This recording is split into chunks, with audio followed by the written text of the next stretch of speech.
এবং আমি এই ত্যাগ করতে রাজি আছি।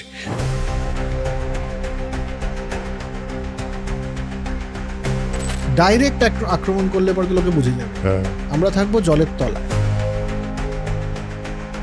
30 জন আবার গেলেন বিষ্ণুর কাছে। এবার কি বলে, আপনি তো রক্ষাকর্তা, আপনি বলুন। সম্পূর্ণভাবে ওই ফেনিল জলরাশি তিনি একবারে শুষে নিলেন। যুধিষ্ঠির তো কৌতূহলী মানুষ, তো সমাজ যত ইয়ে হোক ওর মেইন হচ্ছে। আচ্ছা, তারপর কি হলো? গিয়ে আক্রমণ ডিরেক্ট করে এবং তাদের সবাইকেই প্রায় মেরে ফেলে। কিন্তু প্রায় প্রচন্ড চিন্তা ফিন্তা নিয়ে আছে ব্রহ্মার কাছে, স্যার একটা কেস হয়ে গেছে। এটা তো কথা ছিল না, আগে হিসাব করার কথা ছিল যে তুমি জানো না আমাকে, বাতাবির গল্প তুমি শোনোনি। এবার ভগীরথের কেসটা কি বলুন তো স্যার? তোর বলে প্রায় মারতে গেলে তুমি জাস্ট চোখ খুললেন, 60,000 পুত্র একবারে ভস্য।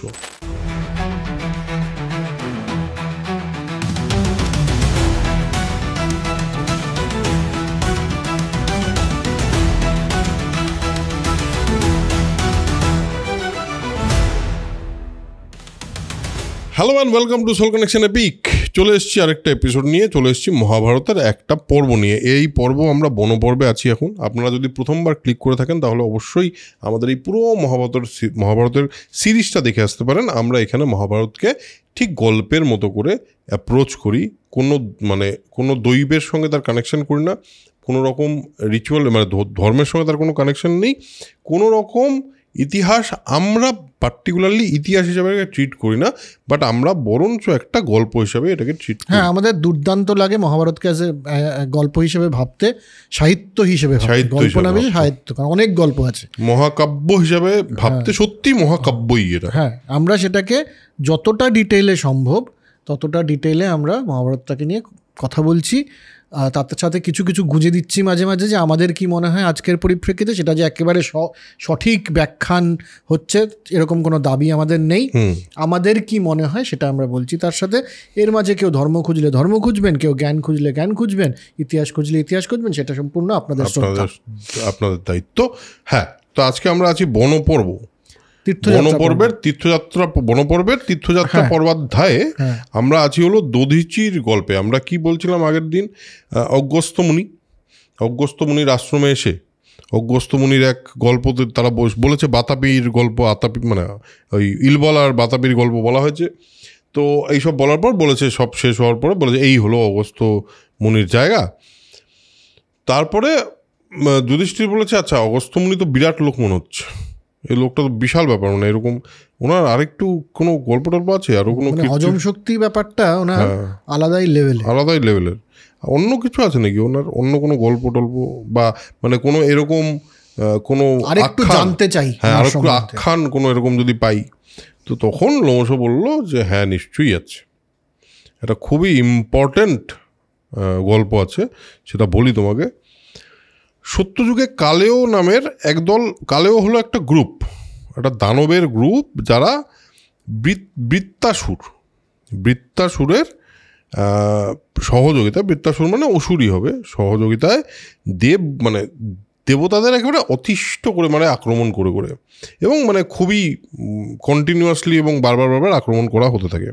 ব্রহ্মাকে গিয়ে যথারীতি দেবতারা সবাই মিলে, ইন্দ্র স্পেসিফিক্যালি গিয়ে বলে, ইন্দ্র এবং সব দলবল গিয়ে বলে যে কি করব, এরকম একটা মারাত্মক হচ্ছে, আমরা তো প্রতিরোধও করতে পারছি না, আমাদের কাছে যথেষ্ট ভালো অস্ত্রশস্ত্রও নেই, আর এরা কালেও দানব, বৃত্তাসুর, এরা তো বেশ শক্তিমান। তো বলছে শোনো, আমাদের কাছে ওই অস্ত্র নেই যাকে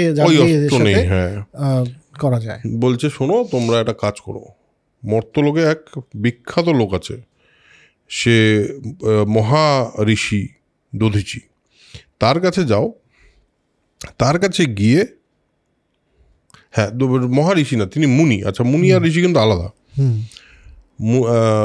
মুনি আর ঋষি আলাদা বললাম ঠিকই, কিন্তু এক্স্যাক্টলি কি আলাদা এটা আমরা জানি না, কিন্তু প্রত্যেকবার ঋষিকে ঋষি লেখা হয়েছে, মুনিকে মুনি লেখা হয়েছে। তো সুতরাং নিশ্চয়ই আছে, ঋষির মধ্যেও মহারিষি, ব্রহ্মর্ষি, এগুলো সমস্ত আলাদা আলাদা র্যাঙ্ক। একদম। তো এখানে মুনি দধিচি, মুনির কাছে যাও, ওর আশ্রমে উনি অনেকদিন ধরে তপস্যা করছেন, ওনার কাছে গেলে তোমরা একটা সলিউশন পাবে। সেই সলিউশনটা কি? ওনাকে গিয়ে বলো যে ওনার প্রাণ ত্যাগ করতে হবে, কারণ ওনার যে অস্থি, ওনার যে হাড়, সেটা এতদিন ধরে তপস্যা করার ফলে সেটা সেটার যে শক্তি তৈরি হচ্ছে সেটা আনপ্যারালাল। এবং উনি যদি রাজি হন যে তোমাদের এই মানে নিজের দেহ ত্যাগ করতে, তাহলে তুমি হাড় দিয়ে কিন্তু একটা অস্ত্র বানাতে পারো। তো দধিজির কাছে যায়, দধিজিকে গিয়ে বলে, স্যার এরকম এরকম ব্যাপার, আমাদের এই অবস্থা, তো এই অবস্থার মধ্যে আমি চাই যে আপনি যদি প্রাণত্যাগ করেন। ডিরেক্ট স্যাক্রিফাইসের বক্তব্য, মানে একদম ডিরেক্ট স্যাক্রিফাইসের একটা প্রার্থনা যে আপনি নিজের স্যাক্রিফাইস করে দিন। তার কারণ হলো দেবতাগণদের উপর খুব মারাত্মক আক্রমণ হচ্ছে এবং আমাদের কাছে অস্ত্র নেই। দধিচি ভাবলো যে আমি, বয়স তো হয়েছে আমার, এক না একদিন তো মারা যাব। হ্যাঁ, আমার তপস্যা গুণে আমি হয়তো অনেকদিন বেঁচে থাকতে পারি, কিন্তু একদিন তো মারা যাব। আর যেদিন মারা যাব, এই যে আমার বডিটা, সেটা মাটিতে মিশে যাবে। আমার হাড়গুলো ডিকম্পোজ হয়ে মাটিতে একেবারে মিশে গিয়ে একটা আবার মাটিতে পরিণত হবে। সেটাতে তো কারো কোনো লাভ হবে না। হয়তো কিছু পোকার খাদ্য হয়ে উঠবো আমি, কিন্তু সেটা তো মানে আমার শরীর, কিন্তু সেটা তো কোনো লাভ হবে না।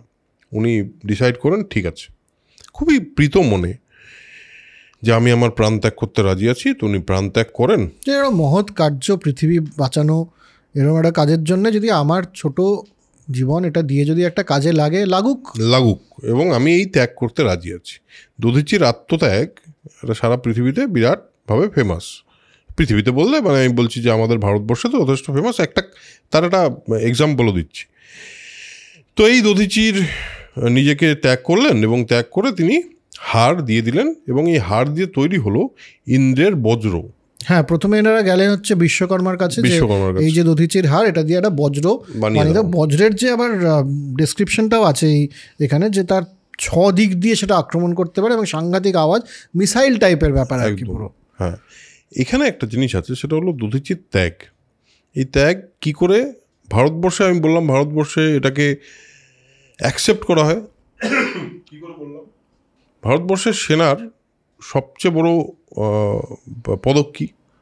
পরমবীর চক্র। পরমবীর চক্রের চারিদিকে ইন্দ্রের বজ্রের 4টে দিক লাগানো আছে। এই 4টে দিক লাগানো আছে to signify the sacrifice of Dadhichi. Okay, এটা খুব ইন্টারেস্টিং একটা তথ্য, আমি এটা পড়তে গিয়েই পেলাম। এবং দধিচির ত্যাগ এই কারণেই, মানে আমি খুব সিগনিফিকেন্টলি এইটা নিয়ে কথা হয় অনেক জায়গায় যে দধিচি মুনি এরকম ত্যাগ করেছিলেন। এবার তুই ভেবে দেখ, ধর কোভিড হয়েছে, ব্যাপারটা তো এরকমই। কারণ ত্যাগটা কত বড় এখানে পড়তে একদম ছোট লাগতে পারে। ধর আজকের পৃথিবীতে কোভিড হয়েছে, কোভিডের মতো একটা মহামারী তৈরি হয়েছে, তো একজন ভদ্রলোক আছেন যিনি যদি নিজের প্রাণ ত্যাগ করেন, তাহলে এই পৃথিবী থেকে কোভিডটা জাস্ট চলে যাবে। সেই মুহূর্তের কথা ভাব, সারা পৃথিবীর অবস্থা। আর এই লোকটা যদি বলতো okay I will die for the entire, মানে কি বলবো, জগৎ সংসার, লোকটার স্যাক্রিফাইসটা কত বড় স্যাক্রিফাইস হতো। হ্যাঁ, এরকম স্যাক্রিফাইস তো ইতিহাসে অনেক মানুষ করেছেন, একদমই করেছেন। এটা শুধু মিথোলজির গল্প তো নয়, এরকম স্যাক্রিফাইস মানুষ করেছে অনেকবার, অনেক মানুষ এরকম স্যাক্রিফাইস করেছে। আরেকটা দানের গল্প বলি, মজার গল্প, এটা খুবই মজার গল্প, আমার খুব পছন্দের গল্প। শুনেছে অনেকেই, বেজি, গোল্ডেন বেজি, শুনেছিস গোল্ডেন বেজির গল্পটা? না, এটাও একটা মাইথোলজির গল্প। সেটা হলো একটা ব্রাহ্মণ বাড়িতে একজন ব্রাহ্মণ, সে একটা তার ইয়েতে যজ্ঞ হচ্ছে, তার শহরে যজ্ঞ হচ্ছে, রাজা যজ্ঞ করছেন। সে সেখানে গেছে দানের আশায়, দান করবেন। তো এদের দান করেছে, এইটুকু একটুখানি চাল পেয়েছে দানের শেষে, ওইটুকু চাল নিয়ে এসছে। তো ঢুকেছে বাড়িতে, তার 4 ছেলে মেয়ে এবং এক বউকে বলেছে এইটুকু চাল যেভাবে হোক রান্না করে দাও, খুব অভাবের সংসার, মানে কিছু ওইটুকুই খাওয়া হবে, রান্না করো, সবাই মিলে খাই। রান্না করেছে, সবাই মিলে খেতে বসেছে।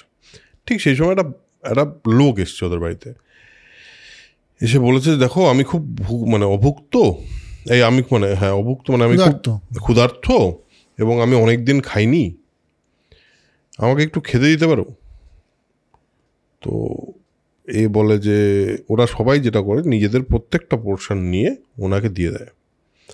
উনি ওটা খেয়ে নেন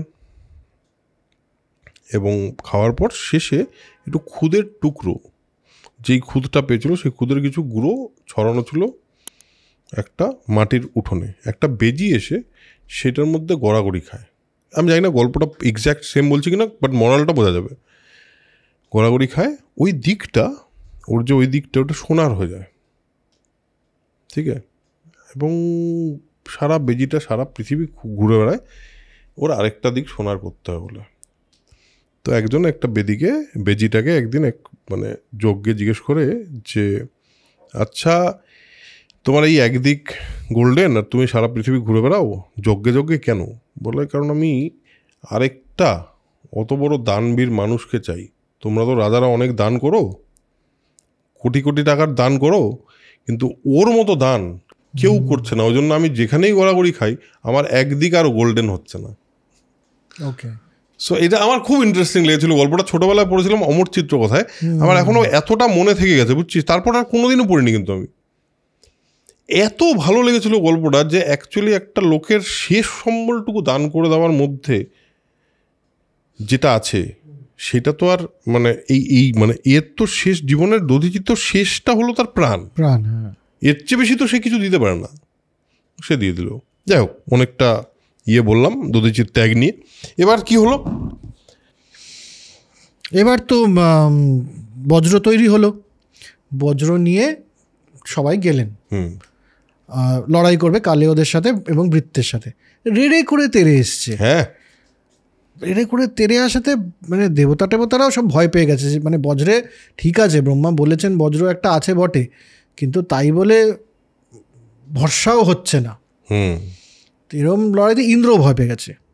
ইন্দ্র ভয় পেয়ে যে বজ্র আছে ভুলে গেছে, ভয় পেয়ে পালিয়ে গেছে। তখন বিষ্ণু ওকে নিজের এনার্জি দিয়েছে। আরে ভয় পেয়ে পালিয়ে গেলে বজ্র তো চালাতে হবে তোমাকে।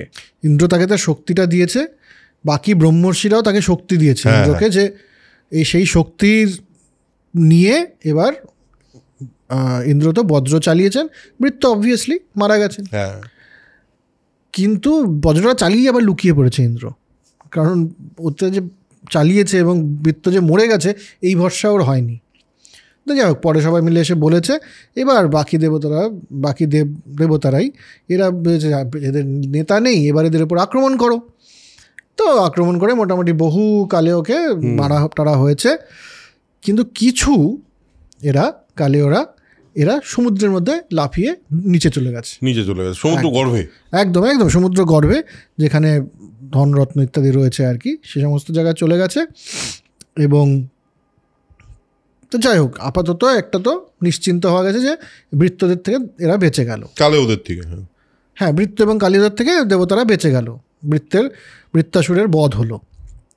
কিন্তু এই কালেও যারা, এরা তো সমুদ্রের গর্ভে আছে, এরা বসে বসে এবার প্ল্যান করেছে যে না, কাজ শেষ হয়নি,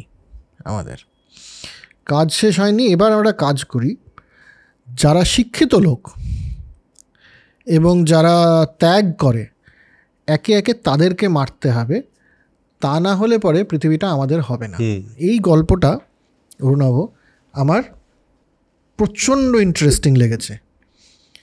আজকের দিনের সাথে একদম ডাইরেক্টলি আমার মনে হচ্ছে, আরে বাবা, এ তো এই সময়কার কথা বলছে, যে যারা ক্ষমতা চায় এবং যারা দানব প্রবৃত্তির, তাদের প্রথম অ্যাটাকের জায়গাটা হচ্ছে যে যারা লেখাপড়া জানা মানুষ, লার্নেড ওয়াইজ পিপল, এবং যারা ত্যাগ করতে ভয় পায় না, এদের উপরে সবার আগে আক্রমণ করো। কারেক্ট।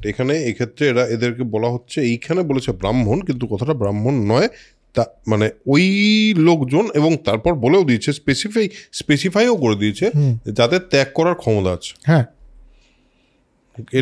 কারণ ওরা এটাও বলছে এখানে, যতক্ষণ পর্যন্ত পৃথিবীতে জ্ঞানীগুণী লোক থাকবে, ধর্মের কথা যারা বলবে, ধর্ম মানে ডিউটির কথা যারা বলবে, ততক্ষণ পর্যন্ত আমরা এই পৃথিবীকে জয় করতে পারবো না। এখানে একটা ছোট্ট জিনিস বলে দিই, আমার শুধু একটা জিনিস মনে হচ্ছে, এখানে ত্যাগের কথা বলেছে না, যে ত্যাগ করার লোক যাতে পৃথিবীতে বেশি না থাকে, তার একটা কারণ বোধহয় আমার মনে হয় কানেক্ট করতেই পারি আমরা, যে একজনের ত্যাগের জন্যই তাদের লিডার মারা গেল। তো ত্যাগ করার লোক বেশি থাকলেও গন্ডগোল আছে, ত্যাগের প্রচুর পাওয়ার।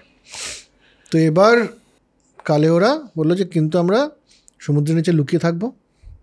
এখনকার যারা দুর্বৃত্ত, তারা সেই মানে তারা রাজনৈতিক হোক বা এমনিও মাফিয়া হোক, গুন্ডা হোক, যাই হোক, তেমনি বলে আমরা লুকিয়ে থাকবো। ডাইরেক্ট আক্রমণ করলে পরে তো লোকে বুঝে যাবে। আমরা থাকবো জলের তলায়, কিন্তু রাত্রিবেলা আমরা বেরোবো বেরিয়ে এদেরকে ধ্বংস করব, মানে সবার অলক্ষ্যে, সবাই যেন বুঝতে না পারে যে আমরা এদেরকে ধ্বংস করছি। খুব আজকের দিনের কথা মনে হয় না? খুবই মনে হয়, এবং শুধু মনে হয় না, খুবই মানে রিলেট করা যায়, খুবই রিলেট করা যায়। তো তারা এমনি কি করতেন, সমুদ্রের তলা থেকে তারা বেরিয়ে আসতেন রাত্রির বেলায় সবার অলক্ষ্যে, এবং যেখানে যা এরকম শিক্ষিত মানুষজন পেতেন, ইউনিভার্সিটি যা আছে, হ্যাঁ, তার ভিপি টিপি সবাইকে মেরে ফেলতেন, হ্যাঁ, সরিয়ে দিতেন নিজের জায়গা থেকে, প্রফেসরদের মেরে ফেলতেন বা সরিয়ে দিতেন নিজেদের পজিশন থেকে, এই করতেন আর কি তারা। তো তারা বশিষ্ঠের এখানে, চবন, এই সমস্ত ভরদ্বাজের আশ্রম, এই সমস্ত জায়গায় গিয়ে আক্রমণ করতেন রাতে। এবার লোকজন বুঝতে পারছে না, যারা লোক তো মরছে, আমরা মৃতদেহ দেখতে পাচ্ছি, কিন্তু ঠিক কিভাবে মারা যাচ্ছে এটা তো বুঝতে পারছি না। এবং হ্যাঁ, এরা তো জাস্ট বেরিয়ে মেরে তারপর চলে যাচ্ছে। তো এইবার, এবং এই সমস্ত চলে গেছে বলে লোকের মধ্যে আর নতুন করে কোনো কাজ করার উদ্যম কমে গেছে, ভয়ের মধ্যে রয়েছে সবাই। এবার তো শুধু দেবতারা নয়, এবার তো ব্যাপারটা হচ্ছে যে সৃষ্টিটাই একটা গন্ডগোলের জায়গায় চলে গেছে। তো এবার সবাই মিলে গেলেন এবার বিষ্ণু। হ্যাঁ, এবার বিষ্ণু। কিন্তু তার আগে হচ্ছে যে যাদের কাছে একটু আধটু ক্ষমতাও ছিল তারাও ভয়ে পাচ্ছে যে কি জানি আমরাও একটু জ্ঞানগম্যি আছে বলে বা একটু এসব করতে গেলে আমাদেরকেও নাকি রাত্রিবেলা এসে অলক্ষ্যে মেরে দেয়, যে কারণে আজকেও মানে সেইভাবে অনেকে ভয় পেয়ে থাকতে পারে আর কি। হ্যাঁ, তো সবাই ভয়ে আছে। তো ব্রেভ যারা তারাও কথা বলছে না। তখন তারা গেলেন বিষ্ণুর কাছে, যে আপনি তো, হ্যাঁ, 30 জন আবার গেলেন বিষ্ণুর কাছে। এবার কি বলে, আপনি তো রক্ষাকর্তা, আপনি বলুন যখন যখন যা যা হয়েছে, আপনি কুর্ম অবতারে, বরাহ অবতারে, হ্যাঁ, নৃসিংহ অবতারে বারবার এসছেন। তো আপনি মধুসূদন, আপনি যদি না সামলান এবার, তাহলে তো সামলানো মুশকিল হয়ে যাবে। কি বললেন তখন উনি? তিনি বললেন, শোনো, অগস্ত্যমুনিকে চেনো? তো বলছে, হ্যাঁ, অগস্ত্যমুনির নাম তো আমরা সবাই শুনেছি। বলছে, তার কাছে যাও, গিয়ে তাকে বলো আমি একটা উপদেশ দিচ্ছি, সেই উপদেশটাকে তুমি গিয়ে তাকে বলো। তো সবাই মিলে অগস্ত্যের কাছে গেলেন এবং বললেন যে বিষ্ণু বলেছেন আপনি একমাত্র আমাদের এই হেল্পটা করতে পারেন, যে এরা সব সমুদ্রের নিচে আছে বলে আমরা খবর পেয়েছি, কারণ শ্রী বিষ্ণু বলেছেন এরা সবাই সমুদ্রের নিচে আছে, এবং আপনি যদি সমুদ্রের জল সম্পূর্ণটা পান করে নেন তাহলে এইদেরকে আমরা দেখতে পাবো, যদি দেখতে পাই তাহলে এদেরকে আমরা মেরে ফেলতে পারবো। তো অগস্ত্য একটু চিন্তাভাবনা করে বলে তারপর ঠিক আছে, এবং সমুদ্রের পাড়ে তিনি দাঁড়ালেন। দাঁড়িয়ে অত বড় জলরাশি, মানে পৃথিবীর সমুদ্রের যত জল। তার আগে একটুখানি আছে, ওটা আমি একটু বলি। বিন্ধুর গল্পটাকে এখন বলি না, বিন্ধুর গল্পটা পরে বলি। আচ্ছা, এখনো বলতে পারি? হ্যাঁ, তাহলে বিন্ধুর গল্পটা বলে তারপরে আসছে। তো অগস্ত্যই একমাত্র এই জল টল শোষণ করে ফেলতে পারে। তখন এরা গেলেন, গিয়ে ওখানে ইয়েকে, এবং এই জায়গাটা খুব অদ্ভুত যে 30 জন দেবতা মিলে গিয়ে অগস্ত্যের কাছে প্রণাম করে বললেন, আমরা আপনার থেকে একটা বর চাই। মানে সেই লেভেলের ঋষি হয়ে গেলে পরে সে কিন্তু দেবতাদেরও সম্মানের জায়গায় পৌঁছে গেছে। একদম। কারণ বিন্ধু পর্বতকে আপনি ঝুঁকিয়ে দিতে পেরেছিলেন। হ্যাঁ, এবং ঝুঁকিয়ে দিতে পেরেছিলেন খুব, মানে ঠিক সময় ঠিক কাজ আপনি না করলে আজকে অন্য জিনিসই হয়, মানে পৃথিবীর রসাতলে চলে যেত। এবার এই গল্পটা থেকে একটু বেরিয়ে আবার অরুণাভতে ফিরবো আমরা। তথা বলে দিই যে এই বিন্ধু পর্বতের যুধিষ্ঠির তো কৌতূহলী মানুষ, তো সমাজ যত ইয়ে হোক ওর মেইন হচ্ছে আচ্ছা তারপর কি হলো, এরকম একটা ব্যাপার। যুধিষ্ঠির বলে, আচ্ছা বিন্ধু পর্বতকে কমিয়ে দেওয়া মানে ব্যাপারটা বুঝলাম না। বলে, আচ্ছা শোনো, ব্যাপারটা কি যে একবার বিন্ধু আর সূর্যের মধ্যে ঝামেলা লেগেছিল। ঝামেলাটা কি, যে সূর্য প্রদক্ষিণ করে হচ্ছে মেরু পর্বতকে। বিন্ধু পর্বতের মনে হয়েছে যে আমাকে কেন প্রদক্ষিণ করে না সকাল থেকে রাত অবধি। তো বিন্ধু গিয়ে সূর্যকে বলেছে যে একটা কাজ করুন, কাল থেকে আমাকে প্রদক্ষিণ করুন, শুধু মেরুকে প্রদক্ষিণ করলে হবে না। সূর্য বলছে, আরে বাবা বুঝতে পারছো না, আমার হাতে তো নেই ব্যাপারটা, এটা তো পৃথিবীর মানে ব্রহ্মাণ্ডের নিয়ম, এটা এই নিয়ম মানে ব্রহ্মার আদেশে, মানে ব্রহ্মাণ্ডের নিয়ম, সেই আদেশে আমি করছি, এটা আমার হাতে নেই। কিন্তু বিন্ধু রাগ হয়ে গেছে, বিন্ধু পর্বত রাগ হয়ে গেছে, বলে আচ্ছা আমার উপরে কথা, আবার তুমি জানো আমার শক্তি। বিন্ধু পর্বত নিজেকে উঁচু করা শুরু করে দিয়েছে, উঁচু করে ওর আইডিয়াটা ছিল যে আমি এত উঁচু হয়ে যাবো যে সূর্যচন্দ্র ঢেকে ফেলবো, হ্যাঁ হ্যাঁ একদম, লোকের কাছে ছায়াই পৌঁছবে না, লোকে দেখতেই পাবে না সূর্যচন্দ্রকে। তো এর সমস্যা হয়েছে। তখন এই অগস্ত্য মুনির ডাক পড়েছে যে আপনি বিন্ধ্য পর্বতকে থামান, আপনি ছাড়া কেউ থামাতে পারবে না। তো অগস্ত্য মুনি গেছে বিন্ধ্য পর্বতের কাছে, গিয়ে বলেছে যে বিন্ধ্য শোনো, ব্যাপারটা হচ্ছে আমি একটু দক্ষিণ দিকে যাত্রা করব, মানে উনি বোধহয় দিল্লির দিক থেকে আসছিলেন আর কি। তো আমি যদি দক্ষিণ দিকে যাত্রা করব, তো তুমি একটু থামো, এখন তুমি একটু থামো, উঁচু হওয়া, এখানেই দাঁড়াও, আমাকে একটু যেতে রাস্তা করে দাও, রাস্তাটা হয়ে যাক, তারপরে আমি যখন আবার ফিরবো দক্ষিণ দিক থেকে তখন তুমি আবার তোমার কাজ করো। বিন্ধ্য বলছে অগস্ত্যকে না করবে কে? বিন্ধ্য বলছে আচ্ছা ঠিক আছে। তো সে থেমেছে, রাস্তা করে দিয়েছে, অগস্ত্য মুনি দক্ষিণ দিকে গেছেন, বলছেন যে আমি যতক্ষণ না ফিরবো ততক্ষণ কিন্তু আর তুমি এগুলো করবে না। বলে হ্যাঁ হ্যাঁ আসুন আপনি, আমি আছি। তারপর আর ফেরেননি অগস্ত্য মুনি, আজ অব্দি ফেরেননি, সেই জন্য বিন্ধ্য পর্বত আর বড় হচ্ছে না। হ্যাঁ, আরেকটা গল্প আছে, সেটা হলো যে বিন্ধ্য পর্বত যখন বিন্ধ্য পর্বত বাড়ছে, বাড়তে বাড়তে এমন একটা জায়গায় চলে যাচ্ছে যে যেখানে ওই যেটা বললি যে পৃথিবীর মানে সন্তুলনটা থাকবে না, ব্যালেন্স ঠিক থাকবে না, এরকম একটা অবস্থায় ওর যখন অগস্ত্য যায় বিন্ধ্য পর্বতের সামনে দিয়ে, অগস্ত্য যাচ্ছে, বিন্ধ্য পর্বত দেখেছে অগস্ত্য মুনি আরে নমস্কার করে নিচু হচ্ছে। আচ্ছা, ও নিচু হওয়ার, হ্যাঁ নিচু হয়েছে, এই যে নিচু হয়েছে বলেছে হ্যাঁ আশীর্বাদ তোমাকে, বলছি আমি তোমাকে একটা রিকোয়েস্ট করছি, সেটা হলো মানে একটা কথা বলে যাচ্ছি, রিকোয়েস্ট না, একটা আদেশ দিচ্ছি, আমি যাচ্ছি দক্ষিণের দিকে, দক্ষিণ দিকে না ফেরা অবধি তুমি এখানেই থাকবে। এবং এইখানে একটা জিনিস আছে, অগস্ত্য যাত্রা বলে একটা কথা আছে, শুনেছিস নিশ্চয়ই? অগস্ত্য যাত্রা, অগস্ত্য যাত্রা কথাটা এইখান থেকে আসে, যে অগস্ত্য যাত্রায় কেউ গেলে সে ফেরে না। এই গেল তো গেল, অগস্ত্য যাত্রায় চলে এলো নাকি, এইটা এখান থেকে পাওয়া যায়। ঠিক, সবই এদিক ওদিক করে, সবই আমাদের মানে ডেইলি লাইফে আমরা ইউজ করে থাকি, আমরা হয়তো সোর্সটা জানি না। হ্যাঁ, তো যাও এখন থেকে জেনে গেলেন যে এই হচ্ছে অগস্ত্য যাত্রা। কেন আমরা আস্তিকের কথাও বলেছিলাম এক সময়, এরকম অনেক কিছুই আছে। যাই হোক, এবার আমরা ফিরে আসি ওই সিনটায়, যেই সিনে আমরা একটা ফ্ল্যাশব্যাকে গেছিলাম, যেই সিনে এই মুহূর্তে অগস্ত্য দাঁড়িয়ে আছেন সমুদ্রের পাড়ে, বলছেন এতটা জল তোমরা বলছো আমাকে পান করে নিলে সুবিধা হবে তোমাদের। বলছে ঠিক আছে হবে। তো আমি অগস্ত্য মুনি, তিনি অগস্ত্য মুনি, তিনি একবারে সম্পূর্ণভাবে ওই ফেনিল জলরাশি তিনি একবারে শুষে নিলেন, এবং কালেও দৈত্যরা বেরিয়ে গেল, ওরা তো জলের নিচে ছিল। ব্যাস, তারপর দেবতারা তো আর কোথা থেকে পায়, তাদেরকে গিয়ে আক্রমণ ডিরেক্ট করে এবং তাদের সবাইকেই প্রায় মেরে ফেলে। কিন্তু প্রায় হ্যাঁ সব, কিন্তু কয়েকটা সমুদ্রের নিচের গর্ভের মধ্যে একটা ফুটো পায়, সেখান দিয়ে তারা পাতালে চলে যায়। যাই হোক, এবার সেখানে তারপর দেবতারা এসে বলেন দেখুন আমাদের কাজ শেষ হয়েছে, আপনি আমাদের প্রচুর হেল্প করেছেন, জলটা ফিরিয়ে দিন। অগস্ত্য মুনিকে আমরা এর আগের চিনি, সে তো একটা দানবকে হজম করে ফেলে, তার কাছে একটা জল হজম করা কী ব্যাপার? বলছে আমি তো হজম করে ফেলেছি। বলছে হজম করে ফেলেছেন মানেটা কি? এখন পৃথিবীর কি হবে? জল থাকবে না কোনো পৃথিবীতে। বলছে কিচ্ছু মানে আমি জানি না, এটা তো তোমার আগে কথা ছিল না, আগে হিসাব করার কথা ছিল তোমাদের, যে তুমি জানো না, আমাকে বাতাবির গল্প তুমি শোনোনি, আমি হজম করতে পারি। ইন্দ্র প্রচণ্ড চিন্তা ফিন্তা নিয়ে বেড়াচ্ছে ব্রহ্মার কাছে, স্যার একটা কেস হয়ে গেছে।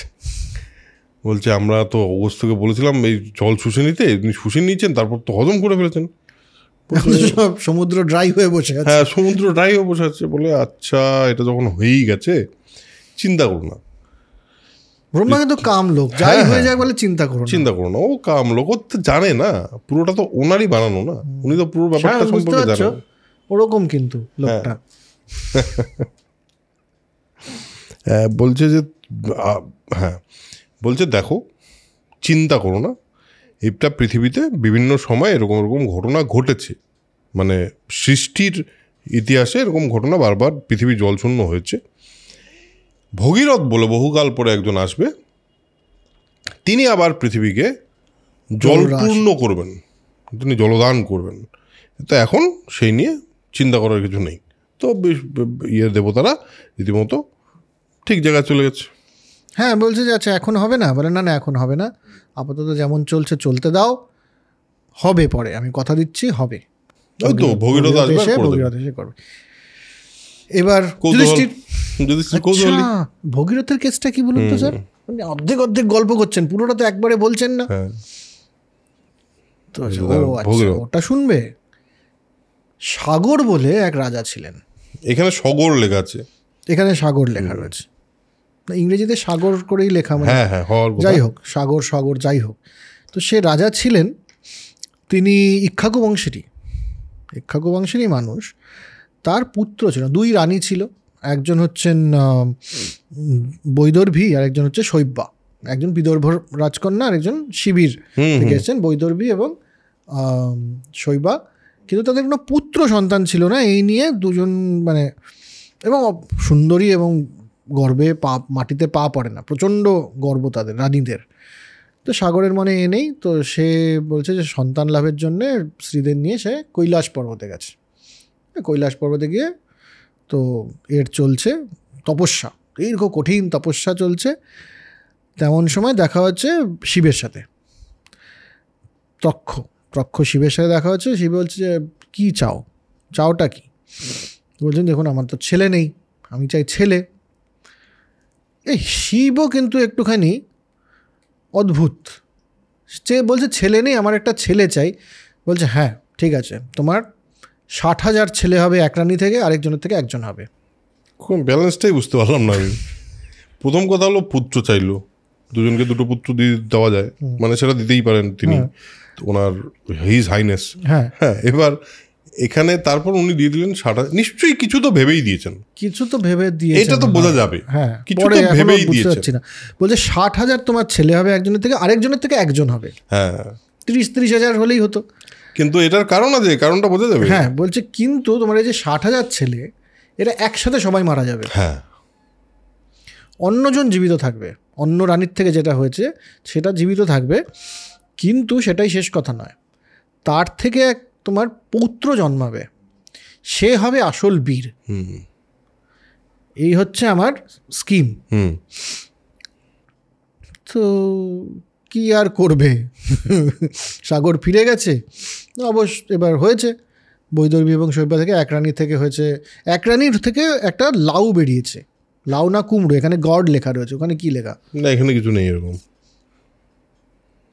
না এখানে এটা নেই। আচ্ছা, এক রানী থেকে একটা লাউ বা কুমড়ো জাতীয় কিছু একটা বেরিয়েছে, মাংস পিণ্ড টাইপের আর কি বেসিক্যালি। আরেকজনের থেকে একটা ছেলে। তো এবার ওই লাউ বা মাংসপিণ্ড যেটাই হোক আর কি, সেটা ফেলে দিতে গেছে। তো তখন দৈববাণী হয়েছে যে না ফেলে দিও না, তোমাকে বলেছে না 60,000 ছেলে হবে।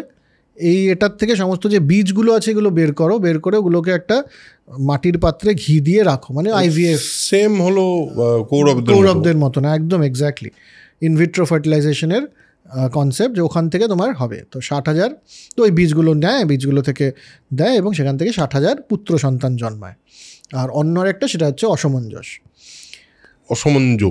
হ্যাঁ অসমঞ্জু। হ্যাঁ, তো এবার এই 60,000 ছেলে কি হয়েছে রাজার, একটা ছিল মনের মতো ছেলে হয়নি একটাও। এই 60,000ও প্রচণ্ড ক্রুয়েল, যেদিক দিকে মানে লড়াই ফড়াই করছে, উগ্র, হ্যাঁ, দেবতা হোক গান্ধর্ব হোক সবাইকে অত্যাচার, এসব এরা করে যাচ্ছে। তো ভগবানরা আবার গেছেন ব্রহ্মার কাছে, যে দেখুন এ তো মুশকিল করে ফেলছে, এই 60,000 ছেলে একজন রাজার সবসময় উত্ত্যক্ত করছে, কি করা যায়? ব্রহ্মা কি বললেন? চিন্তা করো না, ওই সেম ব্রহ্মা সবসময় বলে চাপ নিও না, চিন্তা করো না, এদের সবাই একসাথে মারা যাবে, স্কিমটা আমার জানা আছে, তোমরা যাও ফেরত। তো এবার কিভাবে মারা যাবে এটা কি তুই বলবি না আমি বলবো? আমি বলতে পারি, তুইও বলতে পারিস, কোনো অসুবিধা নেই। পরের পার্টটা আমার জানা নেই পুরোপুরি, তুই ওটা বলছি। তো কিভাবে মারা যাবে? তো সাগর রাজ বললেন যে আমি একটা অশ্বমেধ যজ্ঞ করব। তো অশ্বমেধ যজ্ঞ শুরু হলো। এবার এই 60,000 ছেলের যা মানে আর কি, যা তেজ, তাতে কেউ সে ঘোড়া আটকানোর ব্যাপার। অশ্বমেধ যজ্ঞ আপনারা জানেন যে একটা ঘোড়াকে ছেড়ে দেওয়া হয়, ঘোড়া যে রাজ্য দিয়ে যাচ্ছে সেই রাজ্যের রাজা যদি আটকে ফেলে তাহলে তো যুদ্ধ করতে হবে ঘোড়া ছাড়ানোর জন্যে, আর যদি ঘোড়াটাকে পাস করতে দেওয়া হয় তাহলে সেই রাজ্যটা নিজের হয়ে গেল। তো যাচ্ছে সমস্ত রাজ্য দিয়ে, কোথাও কেউ আটকানোর সাহস পাচ্ছে না, হলেও এই 60,000 ছেলে সমস্ত শেষ করে দিচ্ছে। হতে হতে হতে হতে এসে গেছে সমুদ্রের কাছে, ঘোড়া চলে গেছে সমুদ্রে, 60,000 ছেলে ঢুকে গেছে, যে আরে কোথায় গেল গিয়ে খুঁজে পাচ্ছে না। এত বড় সমুদ্রের, মানে শুষ্ক সমুদ্র আর কি, খুঁজেই পাচ্ছে না, চতুর্দিক খুঁজে এসছে, পায়নি। এসে সাগরকে বলেছে যে পাচ্ছি না, ঘোড়াটা হারিয়ে গেছে। সাগর বলছে মানেটা কি, অশ্বমেধ যজ্ঞের ঘোড়া হারিয়ে গেছে বললে হবে? খুঁজে এনো ওদেরকে, যেখানে পারো চতুর্দিকে যাও, তোমরা 10 দিকে ঘুরে এসো। ওরা আবার গেছে, গিয়ে যেতে যেতে যেতে যেতে ওরা চলে গেছে সমুদ্রের তলে, ওখানে থেকে একটা ছোটো ফুটো, ওই ফুটোটা দিয়ে আবার ঢুকে গেছে। সে ঢোকার সময় তো খুঁড়ে খুঁড়ে ঢুকতে হচ্ছে ওদেরকে, খনন করা শুরু করেছে। তাতে ওখানকার যে অধিবাসীরা ছিল তারা সব মারা যাচ্ছে, হ্যাঁ, সাপ টাপ ইত্যাদি আর কি, নাগ, এরা সব মারা যাচ্ছে। তো কিছু না, এরা করতে করতে করতে করতে লাস্টে গিয়ে পৌঁছেছে পাতালে, এবং সেখানে দেখতে পেয়েছে অশ্বটা আছে, ঘোড়াটা আছে, কিন্তু সেটা আছে কপিল মুনির আশ্রমে। পাতালে কপিল মুনির আশ্রম। এবার কপিল মুনিকে ওরা ভাবলেন যে এই অশ্ব এই লোক, তার মানে এ চুরি করে এনেছে অশ্বটাকে, ও চোর বলে প্রায় মারতে গেলেন। কপিল মুনি কিছুই করলেন না, তিনি জাস্ট চোখ খুললেন, 60,000 পুত্র একবারে ভস্য, ডেস্টিনি ডান। ওদের যা বক্তব্য ছিল, মানে যেই কারণে হয়েছে হয়ে গেল। কিন্তু এই মরে যাওয়ার কারণ তো আছে, এই কারণটা আমরা আরও পরে জানতে পারবো, যে এই মরে যাওয়াতে কি করে ওই যুধিষ্ঠিরের ওই কৌতূহলটা নিরসন হবে, যে আবার জল কি করে এলো পৃথিবীতে। তো আমরা তো সেদিকেই যাচ্ছি, কিন্তু গল্পটা দেখ মানে বিউটিফুলি কানেক্টেড। তো যাই হোক, এবার ভস্য হয়ে গেল। আর ভস্য হয়ে যাওয়ার পরে ওই যে অসমঞ্জ গিয়ে খবর দিলেন সাগরকে যে এরকম ঘটনা ঘটেছে। নারদ গিয়ে বললেন যে এই ঘটনা ঘটেছে, এবং সেটা তো একেবারে খুব খারাপ অবস্থা, খুবই মানে অসমঞ্জের একটা প্রবলেম ছিল। এটা একটুখানি মানে একটা সাইকোলজিক্যাল ডিসঅর্ডারই হবে, যে তারা যে দুর্বল বাচ্চা, দুর্বল বালক, তাদেরকে ধরে ধরে জলে ফেলে দিত। এরকম লোকের প্রতি তো দায়িত্ব দিতে পারে না সাগর, কারণ ঘোড়াটা তো তার এখনও দরকার।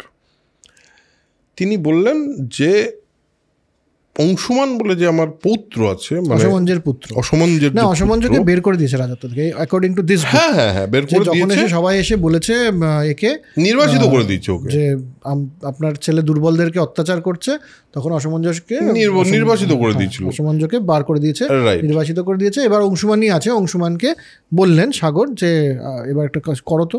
হ্যাঁ, হলো। এবার ঘটনা হলো, তারপরে আচ্ছা আছে অংশুমান হলো তার পৌত্র, মানে অসমঞ্জের পুত্র। অংশুমানকে বলল, দেখো এরকম 60,000 ছেলে আমার মারা গেছে, তো তুমি না ওই আমাদের ওই অশ্বটাকে, যজ্ঞের যে অশ্ব, সেই অশ্বকে খুঁজে আনো, এটা তুমিই পারবে, তুমি চাও। তো সে এদিক ওদিক করে ফাইনালি ওই পাতাল ব্যাপারে জানে, কারণ ওরা পাতালে মারা গেছে এটা খবর পাওয়া গেছে। পাতালে যায়, কপিল মুনির সামনে দেখে, গিয়ে প্রণাম করে। এবং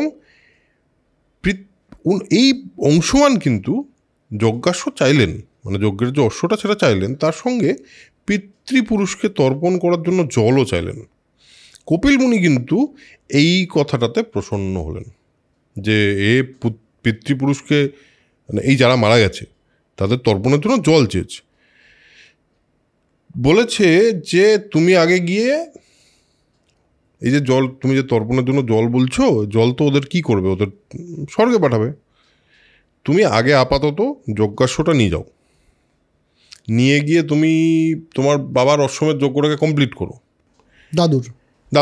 দাদুর অশ্বমেধ যজ্ঞটাকে কমপ্লিট করো। করার পরে এই যে তুমি বলছো তোমাদের পিতৃব্যদের কি হবে, তোমার পিতৃপুরুষরা কি হবে, সে নিয়ে তুমি চিন্তা করো না। তোমারই এক প্রপৌত্র এই ব্যাপারটা কিন্তু তোমার জন্য করে দেবে। তিনি যাবেন, তিনি কৈলাসে যাবেন, মহাদেবকে তুষ্ট করে তিনি গঙ্গা নিয়ে আসবেন। চলে গেল, তারপর আসলো এবং সুন্দরভাবে একটা মানে কি বলবো, অশ্বমেধ যজ্ঞ শেষ হলো, অংশুমান ফিরল, তারপরে যজ্ঞ সমাপ্ত হলো। তা অংশুমান, তারপরে সাগর মারা গেছে একটা পয়েন্টে, খুব মানে কোর্স অফ দ্য টাইম। তারপরে অংশুমান হয়েছে রাজা, তার পুত্র হলো দিলীপ, আর দিলীপের পুত্র হলো ভগীরথ। এই ভগীরথের কথা কিন্তু ব্রহ্মা বলেছেন কিছুক্ষণ আগেই, যে ভগীরথ বলে কেউ একটা আসবে। তো এবার ভগীরথ অংশুমান মারা যাওয়ার পর ভগীরথ নিজের মতো করে রাজ্য সামলায়, তারপর বেশ মানে কয়েকদিন একটু রাজ্য চালিয়ে তারপর ও বোঝে যে ওর একটা অন্য কলিং আছে, ওটা বুঝতে পারে যে এইটা ভাল লাগছে না ওর। ও মন্ত্রীদের উপর দায়িত্ব দিয়ে ও চলে যায় হিমালয়ে এবং তিনি গঙ্গার আরাধনা শুরু করেন। সহস্র দিব্য বছর পর, দিব্য বছরটা ইম্পর্ট্যান্ট, এই বছরটা যে কী বছর উই ডোন্ট নো, কারণ দিব্য বৎসর বলতে কি বোঝাতে চেয়েছেন আমরা জানি না, কিন্তু বলছেন না কিন্তু সহস্র বছর মানে বৎসর বলছেন না, ডিভাইন ইয়ার্স অতীত হলে মানে এটা পার হওয়ার পর গঙ্গা তাকে দেখা দিয়ে বললেন যে কি চাই তোমার বলো।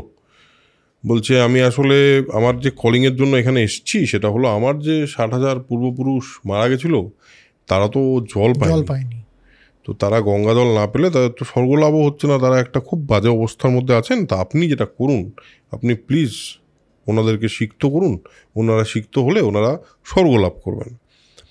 তো গঙ্গা বললেন দেখো তোমার প্রার্থনা পূরণ করতে আমার কোনো অসুবিধা নেই, মানে বেসিক্যালি বললেন যে আপনি মর্তে আসুন। হ্যাঁ আপনি মর্তে আসুন, এটাই বললেন, মর্তে আসুন এবং জল আবার ভরে দিন। এবার ও বলছে দেখো আসতে আমার অসুবিধা নেই, কিন্তু আই নিড এ সোর্স, আমি কিভাবে আসবো, আমার তো একটা সোর্স দিয়ে আসতে হবে। তো বললো তুমি মহাদেবকে একদম তপস্যা করো, মানে পাগল, মানে এটা বেশ গভীর তপস্যা করে মহাদেবকে তুষ্ট যদি করতে পারো, আর তুমি যদি এই ব্যাপারটা কনভিন্স করতে পারো যে আমি যখন পড়বো আমার যে পতনকাল সেই সময় মহাদেব যদি আমাকে ধারণ করেন তার জটা, হ্যাঁ কারণ এখানেও বলছে যে আমি যখন মর্তে প্রবেশ করব তখন যে ফোর্সটা হবে সেই ফোর্সটা ধারণ করার ক্ষমতা কারণ নেই মহাদেব ছাড়া। মহাদেব নিজের মস্তকে ধারণ করবেন আমার এই ফ্লোটাকে, এবং সেটাই একমাত্র উপায় যে যাতে আমি আসতে পারি। ভগীরথ যথারীতি আদেশে চলে যান কৈলাস পর্বতে, প্রচুর তপস্যা করেন, কঠোর তপস্যা। তো মহাদেব তুষ্ট হয়ে বললেন ঠিক আছে তোমার এই প্রবলেম, এমনিতেও পৃথিবীতে জলের প্রয়োজন বলেই আমার মনে হচ্ছে, গঙ্গাকে ধারণ করতে আমি রাজি, আমি আমার মাথায় মস্তকে ধারণ করব গঙ্গাকে, বলো এবার গঙ্গাকে আসতে। হ্যাঁ বলো আসতে। ভগীরথ খুবই প্রসন্ন চিত্ত হয়ে গঙ্গাকে স্মরণ করলেন। তো হিমালয় কন্যা, গঙ্গাকে হিমালয় কন্যা বলা হয়। হিমালয় কন্যা পুণ্যতুয়া গঙ্গা মৎস্যাদি জলজন্তু সহিত গগন মেখলার ন্যায় মহাদেবের ললাটে পতিত হলেন এবং ত্রিধা বিভক্ত হয়ে প্রবাহিত হতে লাগলেন। বিউটিফুল লাইন লেখে না, আহা। তো ব্যাপারটা হলো উনি সব কিছু নিয়ে, মানে ওর জলের নিচের যে জলজ জন্তু তাদেরকেও তিনি নিলেন, মৎস্যদেরকেও নিয়ে উনি মস্তকে ধারণ করার মতন জায়গায় নিয়ে গেলেন এবং 3 ধারায় প্রভাবিত, মানে ধারা বাহিত হলো। এই 3টে ধারাকে জেনারেলি গঙ্গা, যমুনা, সরস্বতীর সঙ্গে কম্পেয়ার করা হয়, কারণ ইরা, পিঙ্গলা আর সুষুম্নার যে ধারা তা আসলে দেখ মানে মেটাফরিক্যালি তো অনেকগুলো দিক আছে। এটাকে আমরা সমাজের দিক থেকে মানে দেখতে গেলে আমরা 3টে ক্লাস দেখতে পাই খুব স্পেসিফিক্যালি, উচ্চবিত্ত, মধ্যবিত্ত, নিম্নবিত্ত। আমরা 3টে জিনিসকে পৃথিবীকে বলতে পারি, একটা হলো আধ্যাত্মিক, একটা হলো মানসিক, আর একটা হলো চেতনা। মানসিকটা মায়ার পাঠ, আধ্যাত্মিকটা চেতনাকে জানার প্রয়াস এবং ব্রহ্মের, এই 3টে স্পেস যদি আমরা করি। আর তাছাড়া মানে একটা মানুষের যে বেসিক গঠন তাতে 3 গুণের কথা বলা হয়, সত্য, তম, রজ, সেটাকেও এই 3 ধারা দিয়ে ডিফাইন করা যায়। তার সঙ্গে মানুষের যে বেসিক নেচার তার মধ্যে 3 রকম গুণ পাওয়া যায়, ইরা, পিঙ্গলা, সুষুম্না যদি বলি। একটা হলো নদী, যেগুলোকে বলে, হ্যাঁ যেগুলোকে নদী বলে। একটা হলো চাঁদের মতো একটা শক্তি, শীতল মনোভাবাপন্ন, একটা শীতল একটা জায়গা, একটু পোলাইট, খুব ইমোশনাল, এবং বাইরে থেকে খুব শান্তির মতো এটা একটা ধারা বাহিত হয়। পিঙ্গলা হলো সূর্যের শক্তি, উত্তেজক, পাওয়ারফুল, প্রচণ্ড কর্মযোগ, তার মধ্যে আছে কর্মযোগী, মানসিক ও শারীরিক উন্নয়নের একটা প্রতীক, মানে এটা খুব এনার্জেটিক একটা দিক। আর সুষুম্না হলো ইন্টারনাল ইন্ট্রোস্পেকশনের একটা নদী বা একটা ধারা, যে ধারাটা খুব মৌন, খুব অনেকের সঙ্গে ওটা মিল হয়ে যায়। সমন্বয় তৈরি করতে পারে নিজের মধ্যে, যে আমার দুঃখ, রাগ, ঘৃণা এবং সমস্ত কিছু আছে, কিন্তু এটা সমন্বয়ে আছে, এ সবকে ব্যালেন্স করতে পারে। আর এটাই হলো আসলে আমাদের সঞ্জীবনীর স্রোত, সুষুম্না।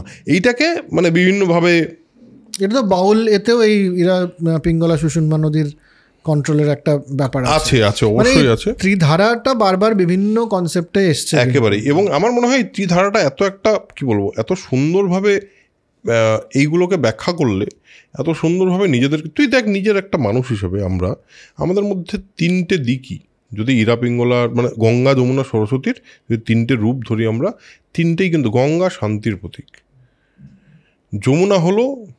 যমুনার একটা গর্জন আছে, যমুনার মধ্যে একটা পাওয়ার আছে, আর এদিকে সরস্বতী হলো অন্তঃসলীলা। এটার মানে বিউটিফুল না ব্যাপারটা? হ্যাঁ অবশ্যই। Id consciousness, super ego, id ego, super ego same. Id ego super ego কি এটা যদি না জেনে থাকেন তাহলে বৈঠকের সাইকোঅ্যানালিসিস নিয়ে তিনটে এপিসোড আছে, দেখে নেবেন, খুব মজা পাবেন আমার মনে হয় ইড ইগো আর সুপার ইগো কি এটা জানার ব্যাপারে। যাই হোক, আলটিমেটলি বিষয়টা খুবই ইন্টারনাল। হ্যাঁ, কারণ যে কোনো গল্পই শুনি আমরা, যে কোনো গল্পই পড়ি, তার মধ্যে থেকে কীভাবে আমরা সেটাকে দেখছি সেটা সম্পূর্ণ আমাদের পার্সোনাল অ্যাঙ্গেল, প্রথম কথা। দ্বিতীয় কথা, আপনাদেরকেও বলতে চাই, মহাভারতের গল্প থেকে আমরা যেটা বলছি সেটা আমাদের পার্সোনাল টেক, আপনাদের টেক আলাদাও হতে পারে, হওয়াটাই বাঞ্ছনীয়, একদম তাই।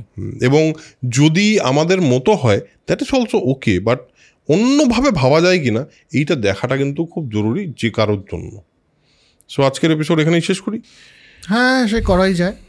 এরপরে তো আরও ঘটনা আছে, সেই ঘটনাতে আমরা পরের এপিসোডে ঢুকবো।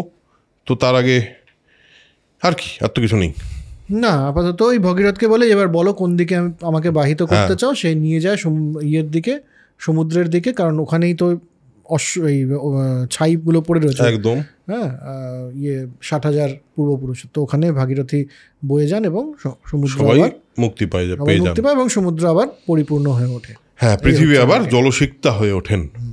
সো আজকের এপিসোড এখানেই শেষ করছি। আমরা যে পৃথিবীতে বাস করি, মানে কি বলবো, দৈবক্রমে সেই পৃথিবী জলসিক্তা, সেই কারণে আমরা বেঁচে আছি, না হলে আমাদের পক্ষে বেঁচে থাকাটা সত্যি খুবই ডিফিকাল্ট হয়ে যাবে। তাই জন্য শেষে একটা কথা বলি, ওয়াটারকে বাঁচানো কিন্তু আমাদের প্রত্যেকের দায়িত্ব। সো সেভ ওয়াটার, এটা খুব ইম্পর্ট্যান্ট একটা ব্যাপার। আমার মনে হয় অনেক জায়গাতেই দেখি আমরা যে ওয়াটার নিয়ে অনেক কথা হচ্ছে। এইখান থেকে যদি সত্যি হিসাব করা যায়, সত্যি ওয়াটার ছাড়া আমাদের মুক্তি নেই। হ্যাঁ। সো আজকের এপিসোড এখানে শেষ করছি, দেখা হবে পরের এপিসোডে। ততক্ষণের জন্য spread knowledge, spread positivity, because knowledge is power and positivity is everything. Ta-da.